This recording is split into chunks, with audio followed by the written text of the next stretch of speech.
કેતનભાઈ, લાલુ પટેલે આપના પર એક આક્ષેપ કર્યો છે કે કેતનભાઈ જે છે એ 5 વર્ષ સુધી ગાયબ હતા, ભાગેડુ છે અને એમના પર ઘણા કેસો ચાલે છે અને એ 2 વખત તો ચૂંટણી હારી. ભાગેડુ તો લાલુભાઈનો પરિવાર છે. તરુણાબેન ભાગેડુ છે. ગુજરાતમાં કેસ ચાલી રહ્યા છે દારૂના બુટલેગરોના, તરુણાબેન પર, એમના સન પર. મારા ખ્યાલથી લાલુભાઈ પર બી બુટલેગરનો કેસ ચાલુ છે.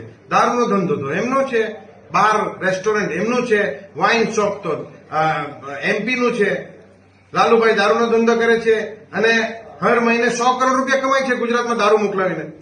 બીજાને શું આરોપ લગાવે છે? જે પોતે કાચના ઘરમાં રહેતા બીજાને શું પથ્થર મારે? ભાઈ, મુખ્ય મુદ્દાઓ કયા કયા છે કેતનભાઈ, અને લોકોના માટે જે ઉપયોગી આમાં કઈ કઈ વસ્તુ છે? મુખ્ય મુદ્દાઓ છે બેરોજગારી. જે દમણ દીવના યુવા ધન જે છે એને સરકારી નોકરી નથી મળતી અને એ સરકારી નોકરી કોંગ્રેસ પાર્ટી હું સાંસદ બનીને આવું તો એ પાછું અપાવીશું. અને જે ડોમિસાઇલના જે 25 માર્ક હતા, જે આ ભારતીય જનતા પાર્ટીએ બંધ કરી નાખ્યા, કાઢી નાખ્યા અને ઓપન ઇન્ટરવ્યુ કરી નાખ્યું, જેથી કે ગુજરાતના લોકો હમણાં આવીને ભરતી થઈ રહ્યા છે, એ બંધ કરીશું પહેલી તકે. અને સ્થાનિક લોકો જ અમારા યુવતી સ્થાનિક જ ભરતી થાય દમણ દીવના, એની જોગવાઈ અંદર રાખીશું. કારણ કે ડોમિસાઇલ એટલા માટે જ કોંગ્રેસ પાર્ટી લાવેલી કે ડોમિસાઇલ ધારક અને એના ડોમિસાઇલના 25 માર્ક એટલે દમણ અને દીવની બહારથી કોઈ લાગે જ નહીં. પણ એ આ લોકોએ ભારતીય જનતા પાર્ટી વાળા કાઢી નાખ્યું હતું, એ અમે પાછું લાગુ કરીશું. બીજું કે યુવાઓ છે, યુવાઓ માટે જે સ્પોર્ટ્સ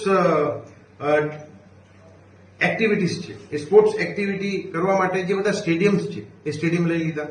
બાંડોડકર સ્ટેડિયમ અમારું સારામાં સારું સ્ટેડિયમ હતું, એ સરકારે કોઈ બહાર પ્રાઇવેટ પાર્ટીને આપી દીધું. અને હમણાં કોઈ ત્યાં ક્રિકેટ રમવું હોય તો એક દિવસના 80,000 રૂપિયા માંગે છે એનું ભાડું. આ શું થઈ રહ્યું છે?